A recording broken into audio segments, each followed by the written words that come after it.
Sur ce document, les réalisations que le conseil municipal de Châtellerault met en avant dans son dernier bulletin. Carte à l'appui, tous les grands travaux de l'équipe Abelin sont détaillés, 130 en tout. À un an des prochaines élections municipales, l'opposition de gauche dénonce la pratique. Pour elle, c'est un document de propagande. Et il n'est pas normal de faire une publication politique, à moins d'un an maintenant, presque à un an des municipales, payée par les Châtelleraudais. Le journal municipal détaille ce qui a été fait, obtenu ou ce qui est encore en cours de réalisation. L'opposition note que les cofinancements ne sont jamais mentionnés.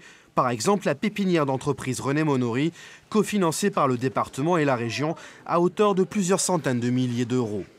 On a un maire qui est super-héros, qui est plus fort qu'Hercule, mais on aurait voulu qu'il soit vraiment fort et qu'il pèse de tout son poids lorsqu'il y avait besoin.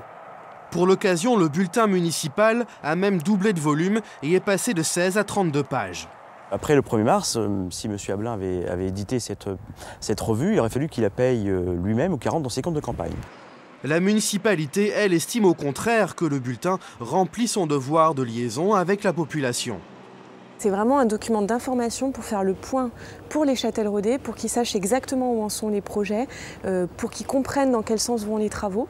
Donc c'est vraiment quelque chose de très concret.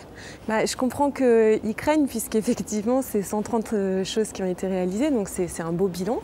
La directrice de cabinet du maire l'affirme, il n'est pas question de campagne, simplement de terminer ce qui est en cours. Le maire, Jean-Pierre Abelin, ne s'est pour l'instant pas publiquement déclaré sur ses intentions aux prochaines municipales.